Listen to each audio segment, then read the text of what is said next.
127 days till the man burns, and today we're talking about the entry process for Burning Man, because if you haven't been before, you might be a bit confused about how exactly everything works. Before heading off, make sure that your car or your vehicle is in good working order and that everything is good. You know, all your lights are working, you've got the right plates, your plates aren't obstructed, you know, basically anything that could get you pulled over. Because firstly, you don't want to break down on the way because that would suck. And secondly, you don't want to get pulled over. There is a school of thought that law enforcement officers, or LEOs, they like to get those fines in nice and early for traffic violations. So make sure you're not one of those unlucky people that's getting hit with a fine right before you get to Burning Man. You know, wear your seatbelt, make sure there's no open alcohol bottles.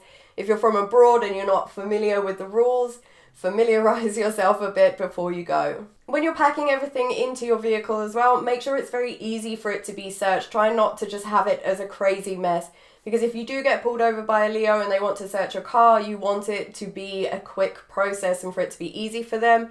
And likewise with the gate staff, they search vehicles as well. So, you know, make it easy for them so it's easier for you. As you can imagine, the traffic's going to be pretty bad because there are thousands of other people all trying to head to the same place as you. It can take hours, so be prepared for that. You know, when you meet up with that line, you're going to be crawling your way very, very slowly towards the gate. There are very strict speed limits as well, so make sure you're following those. And, you know, just don't be a jerk, basically. Don't try and, cut or do things you're not supposed to be doing. Everyone's in the same situation. Everyone's trying to get to the same destination.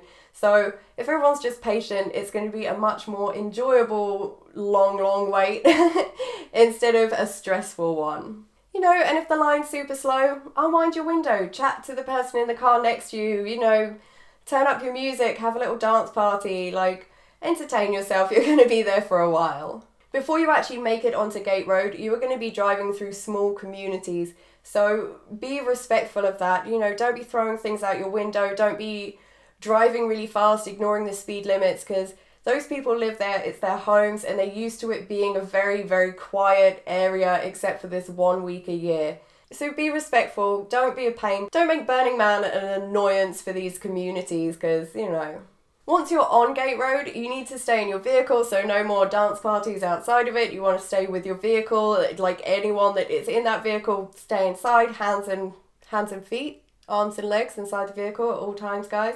And again, stick to the speed limit, because along Gate Road, if you're going over the speed limit, you're going to be kicking up loads of dust, and that's going to be heading straight into Black Rock City. And there is enough dust there already.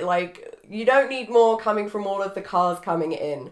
And make sure that you do not go off of Gate Road. Don't think that, you know, I'm going to be smart and I'm going to try and drive around and overtake everyone, or find some other way to get in that doesn't involve sitting in this line on Gate Road. The BLM actually wait for people to go off of Gate Road so that they can find them, because you are not supposed to be driving on that land. So again, be patient. We're all in this together. Everyone else that you see is waiting in that line to get in. Just have some patience. If you need to pick up your tickets from Will Call, then you will see these small kiosks on the side as you're on Gate Road, and stop there. They will tell you, you know, how to get to Will Call. And you should all go together, everyone stay in the vehicle and drive there. Don't send a couple of friends off to Will Call. That's how people get lost. It's so easy to get lost when you're coming into Burning Man. So all of you go together and go and pick up those tickets. And then once you've got them from Will Call, there's just a road that you follow back and you join back up with the line. Do not show up before Burning Man opens.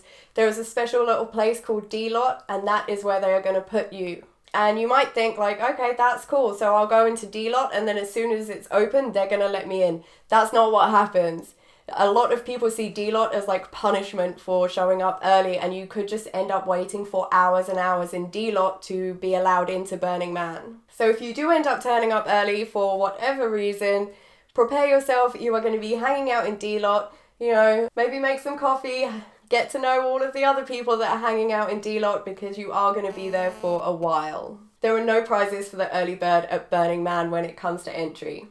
Obviously, if you have an early entry pass, then, you know, you can turn up early. But without that pass, it's D-Lot for you. So once you get to the gate, you should have your tickets, one for absolutely everyone in your vehicle, and you're almost there, but now you've got to get past the gatekeepers.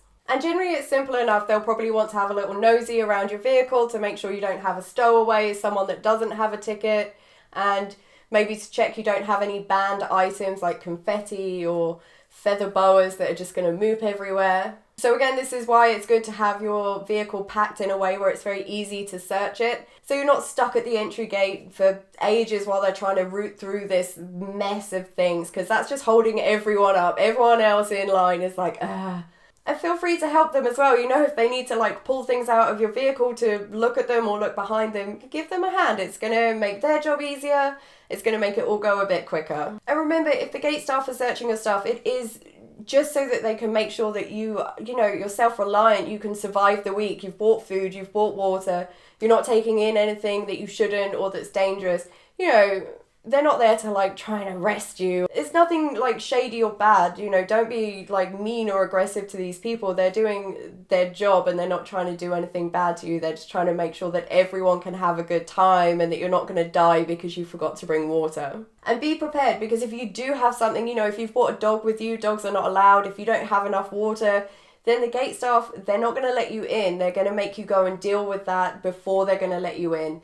And I'm sure after sitting in line for all that time, you do not want to have to drive all the way back to Reno to go and get water, to come all the way back and sit in the queue again. So once you make it past the gatekeepers, then it's the greeters. But you are officially into Burning Man. But the greeters are amazing. They give you a guide on, you know, what is going on at Burning Man, where, when, all of that. And it's a great opportunity for first timers to ask any questions they have. So, you know, if you're not sure about anything, the greeters are there to greet you and to help you. And if you're a first timer, they will probably make you do a little ritual. Maybe you'll have to roll around in the player dust, ring a bell, something like that. But remember, you don't have to do anything you're not comfortable with. If you don't want to roll around in the player dust, you know, you can just say like, no, no, thank you. I am good for now. I will get covered in enough player dust through the week. I don't need it before I'm even set up. After the greeters, you might encounter some Leos, some more law enforcement officers. So, you know, same as before, drive the speed limit, seatbelts, no open alcohol containers, like, just don't do anything that would give them a reason to pull you over. If you get pulled over, they often want to search your vehicle. They have the dog units, the canines. Canines. Nice.